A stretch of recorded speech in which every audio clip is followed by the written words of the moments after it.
ദൈവ തിരുനാമത്തിന് മഹത്വമുണ്ടായിരിക്കട്ടെ. വിശുദ്ധ ലൂക്കോസിന്റെ സുവിശേഷത്തിൽ കാണുന്ന 4 പാട്ടുകളിൽ ഒന്നാണ് നമ്മുടെ ധ്യാന വിഷയം. 20 നൂറ്റാണ്ടുകൾക്ക് മുമ്പ് യഹൂദ മലനാട്ടിലെ ഐൻകരീം എന്ന ഗ്രാമത്തിലെ ഒരു പുരോഹിത ഭവനത്തിൽ വെച്ച് ഒരു ഗ്രാമീണ കന്യക പാടിയ പാട്ട്. വിശുദ്ധ ലൂക്കോസ് എഴുതിയ സുവിശേഷം 1-ാം അധ്യായം 46 മുതൽ 55 വരെയുള്ള വാക്യങ്ങളിൽ കാണുന്ന വിശുദ്ധ കന്യക മറിയാമിന്റെ പാട്ട്, ആദ്യത്തെ ക്രിസ്തീയ ഗാനം. എൻ്റെ ഉള്ളം കർത്താവിനെ മഹിമപ്പെടുത്തുന്നു, എൻ്റെ ആത്മാവിനെ രക്ഷിതാവായ ദൈവത്തിൽ സന്തോഷിക്കുന്നു. അവൻ തൻ്റെ ദാസിയുടെ താഴ്ച കടാക്ഷിച്ചിരിക്കുന്നു. ഇന്നു മുതൽ എല്ലാ തലമുറകളും എന്നെ ഭാഗ്യവതി എന്ന് വാഴ്ത്തും എന്ന് തുടങ്ങി 55-ാം വാക്യം വരെയുള്ള വിശുദ്ധ മറിയാമിൻ്റെ സങ്കീർത്തനം. ഈ ഗീതത്തിൻ്റെ കാവ്യഭംഗിയും പ്രാസവും നാം പരിശോധിച്ചാൽ, ഇത് മറിയാമെന്ന കർഷക കന്യക എലിസബത്തിനെ കണ്ടപ്പോൾ അവളുടെ അധരങ്ങളിൽ നിന്ന് ഉതിർന്നു വീണ നിമിഷ കവിതയാണോ എന്ന് നാം സംശയിക്കേണ്ടിയിരിക്കുന്നു. അനവധി ആത്മീയ സത്യങ്ങൾ ഉൾക്കൊള്ളുന്ന, ദൈവരാജ്യത്തിൻ്റെ മൂല്യങ്ങളെ വെളിപ്പെടുത്തുന്ന ഈ സ്വർഗീയ കാവ്യം മറിയാമിൻ്റെ വ്യക്തിത്വത്തിലേക്കും സ്വഭാവത്തിലേക്കും വെളിച്ചം വീശുന്നു. അതിനാലാണ് ദാവീദിൻ്റെ സങ്കീർത്തനം പോലെ കന്യക മറിയാമിൻ്റെ സങ്കീർത്തനവും നമ്മുടെ ആരാധനാക്രമത്തിൽ ഉൾപ്പെടുത്തിയിരിക്കുന്നത്.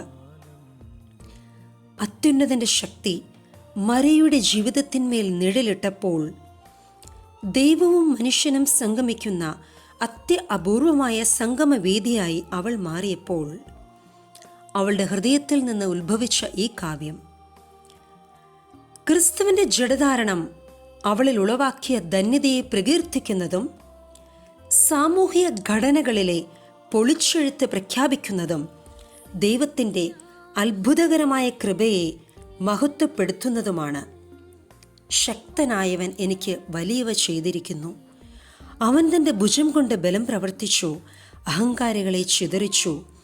പ്രഭുക്കന്മാരെ സിംഹാസനങ്ങളിൽ നിന്നും ഇറക്കി, താണവരെ ഉയർത്തി. വിശന്നിരിക്കുന്നവരെ നന്മകളാൽ നിറച്ചു, സമ്പന്നന്മാരെ വ്യർത്ഥമായി അയച്ചിരിക്കുന്നു. വിപ്ലവകരമായൊരു മാറ്റമാണ് ഇവിടെ മറിയ ദർശിച്ചത്. 3 തരത്തിലുള്ള വിപ്ലവമാണ് ഇവിടെ കാണുന്നത്. 1, അഹങ്കാരവും ഗർവവും നിറഞ്ഞ ഹൃദയങ്ങളെ തകർത്ത് കളയുന്ന ധാർമ്മിക വിപ്ലവം. 2, പ്രഭുക്കന്മാരെ സിംഹാസനങ്ങളിൽ നിന്നും ഇറക്കി താണവരെ ഉയർത്തുകയും വർഗവർണ്ണ ജാതി വ്യത്യാസങ്ങളില്ലാതാക്കുകയും ചെയ്യുന്ന സാമൂഹിക വിപ്ലവം.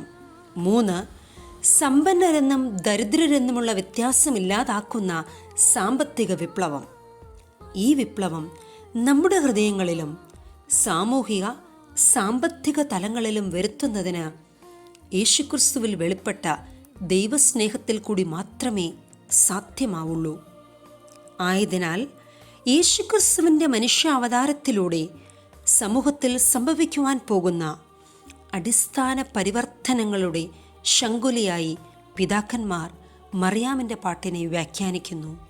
അതിനാലാണ് ഈ കീർത്തനം നമ്മുടെ ആരാധനയുടെ അവിഭാജ്യ ഘടകമായി മാറിയത്. മാനസിക വേദനയിലായിരുന്ന എലിസബത്തിന് ഈ പാട്ട് ഉണർത്തുപാട്ടായതുപോലെ നമുക്ക് ചുറ്റും വേദനയിലിരിക്കുന്നവർക്ക് ആശ്വാസമാകുവാൻ നമുക്ക് സാധിക്കണം. അപ്പോൾ മാത്രമേ ദൈവകൃപയാൽ സംജാതമായ ആനന്ദത്തിൻ്റെ അനുഭവത്തിലേക്ക് ഉയരുവാൻ നമുക്ക് കഴിയുകയുള്ളൂ. ആയതിനാൽ ദൈവമർമ്മങ്ങളെ ഗ്രഹിക്കുവാനും അസൂയയോ വിദ്വേഷമോ ഇല്ലാതെ പരസ്പര സ്നേഹത്തിൻ്റെയും കരുതലിൻ്റെയും അനുഭവത്തിൽ ആയിരിക്കാനും പരിശുദ്ധ മാതാവിൻ്റെ ജീവിതത്തിലെ നന്മകളെ നമ്മുടെ ഹൃദയത്തിൽ സ്വാംശീകരിച്ചുകൊണ്ട് സ്വയം സമർപ്പിപ്പാൻ ഈ നോമ്പ് ദിനങ്ങൾ മുഖാന്തരമായി തീരട്ടെ.